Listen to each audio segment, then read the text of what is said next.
എന്റെ പൊന്നേടാ, ഞാൻ കഴിഞ്ഞ ദിവസം ഒരു മന്തിയുടെ വീഡിയോ നിങ്ങളുടെ മുമ്പിലേക്ക് എത്തിച്ച്. മന്തിച്ചെമ്പുമായി ഉസ്താദ് വന്നാൽ ചെമ്പു പൊട്ടും മുമ്പേ ആളുകള് വട്ടം കൂടും. കോരിക്കുത്തിയാണ് വിളമ്പി വിടണതും. 100 രൂപയ്ക്ക് ഒരു പാത്രം അറേബ്യൻ മന്തി. കച്ചവടമൊക്കെ എന്തായാലും എല്ലാവരും ഒന്ന് ഉഷാറായി കൊടുക്കും. കുട വെക്കാൻ പോലുള്ള സമയം ആൾക്കാർ കൊടുക്കുന്നില്ല, കാരണം അത്രയ്ക്കും തിരക്കാണ്. ഇപ്പോൾ നല്ല തിരക്കാണ്. ഇപ്പോൾ ഒരു ചെമ്പ് മന്തി തീർന്നു. ഇപ്പൊ രണ്ടാമത്തെ ചെമ്പ് പൊട്ടിച്ചിട്ടുണ്ട്. അതിപ്പോ മിക്കവാറും തീരും. ഇന്ന് കുടയൊന്നും വെച്ചിട്ടില്ല കേട്ടോ. കാരണം വെച്ച് കഴിഞ്ഞാല് അവർക്ക് കുട വെക്കാനായിട്ടുള്ള സമയം പോലും ഇല്ല, കാരണം അത്രയ്ക്കും തിരക്കാണ്. ഇപ്പം എന്താ തിരക്ക്. ഞാൻ കഴിഞ്ഞ ദിവസം ഇവിടം വരെ വന്നിട്ട് പോയായിരുന്നു. നമ്മുടെ ഉസ്താദിന്റെ മന്തി പിടിച്ചാൽ കിട്ടാത്ത അവസ്ഥയായി പോയി. തുറക്കുന്നതിന്റെ ഒപ്പം തന്നെ അങ്ങ് അടയ്ക്കും കേട്ടോ. അത്രയ്ക്ക് വൃത്തിയോട് കൂടിയാണ് ഇവർ ചെയ്യുന്നത്. ഇതാണ് ദൈക്കാടെ മന്തി എന്ന് പറയുന്നത്.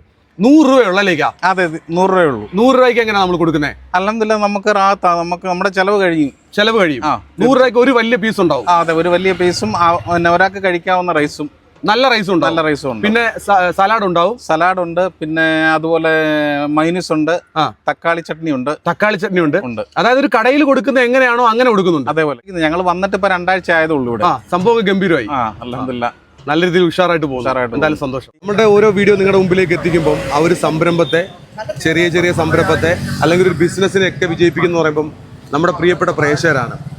അപ്പം അതിൽ ഒരുപാട് സന്തോഷം തോന്നാറുണ്ട്. നമ്മൾ പോകുന്ന സംരംഭങ്ങളൊന്നും മോശമാറില്ല. അവരൊക്കെ നല്ല രീതിയിൽ തന്നെ മുന്നോട്ട് പോകുമ്പം സന്തോഷം തോന്നാറുണ്ട്. അപ്പം ഈ ഒരു തിരക്ക് കാണുമ്പം എനിക്ക് ഒരുപാട് സന്തോഷമുണ്ട്. കാരണം കഴിഞ്ഞ ദിവസം ഞാൻ ഉസ്താദിൻ്റെ മന്തി കഴിക്കാൻ വേണ്ടി തന്നെയാണ് വന്നിട്ടുള്ളത്.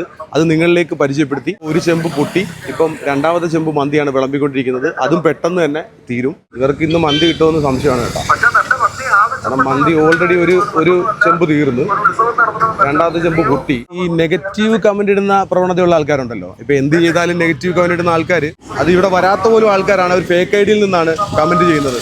സ്വന്തമായിട്ടൊരു മുഖം പോലും ഇല്ലാത്ത ആൾക്കാർ കമന്റിന് അത്രത്തോളം പ്രാധാന്യം പോലും കൊടുക്കുന്നുമില്ല. രണ്ടുപേരും പരിചയപ്പെടാൻ വന്നിട്ടുണ്ട് കേട്ടോ. പെൺമണിയാണ് താമസിക്കുന്നത് എറണാകുളം. ഞങ്ങൾ സ്ഥിരം ഇത് കാണുന്നുണ്ട്, ശനിയുടെ കാണുന്നുണ്ട്. ഇപ്പൊ ഞങ്ങൾ വിളിച്ചു ചോദിച്ചു, ഇവിടെ വിളിച്ചു ചോദിച്ചപ്പോ പറഞ്ഞു ഇവിടെ സാധനം ഉണ്ട്, വന്നാൽ കിട്ടുമെന്ന് പറഞ്ഞു.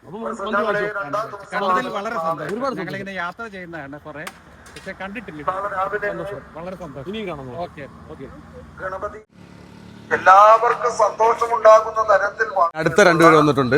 ഇവര് നമ്മുടെ ഹോണ്ടയിൽ വർക്ക് ചെയ്യുന്നതാണ് കേട്ടോ. എടുക്കാം, മന്തിയൊക്കെ വാങ്ങിച്ചല്ലോ. ഞാൻ അറിയപ്പെടാതെ പോകുന്ന സംരംഭങ്ങൾ നിങ്ങൾക്ക് എന്നിലേക്ക് പരിചയപ്പെടുത്തണമെങ്കിൽ ഇവിടെ എൻ്റെ നമ്പർ കൊടുക്കുന്നുണ്ട്. വിളിക്കരുത്, കാരണം ഒരുപാട് കോളുള്ളതുകൊണ്ട് എടുക്കാനായിട്ടുള്ള ബുദ്ധിമുട്ടുണ്ട്. നിങ്ങളൊരു മെസ്സേജ് അയച്ചാൽ മതി വാട്സാപ്പിൽ, ഞാൻ നോക്കിക്കോളാം. അപ്പോൾ ഞാൻ അറിയാത്ത സംരംഭങ്ങൾ തീർച്ചയായിട്ടും, സംരംഭങ്ങളോ ബിസിനസ്സുകളോ നിങ്ങൾക്ക് നമ്മുടെ ചാനലിലൂടെ പരിചയപ്പെടുത്താം. അപ്പോൾ നിങ്ങൾ തീർച്ചയായിട്ടും ഈ നമ്പറിലേക്ക് ഒരു വാട്സാപ്പ് മെസ്സേജ് അയച്ചാൽ മതി. അപ്പോൾ എന്താണെങ്കിലും ഉസ്താദിൻ്റെ മന്തി കഴിക്കാത്തൊരു സ്ഥലം മറന്നുകൊണ്ട, ഇത് മാങ്ങാങ്കുഴി എന്ന് പറഞ്ഞിട്ടുള്ള സ്ഥലമാണ്. മാങ്ങാങ്കുഴിക്കും നമ്മുടെ ഇരട്ടപ്പള്ളിക്കൂടത്തിനും ഇടയ്ക്കാണ് ഉസ്താദ് വണ്ടിയിൽ ബിരിയാണിയായിട്ട് വരുന്നത്. ഒരു 11:30 ആകുമ്പോൾ നല്ല തിരക്കാണ്. തിരക്കാക്കി വെച്ചു സാനിയിപ്പം. എന്തായാലും സന്തോഷം.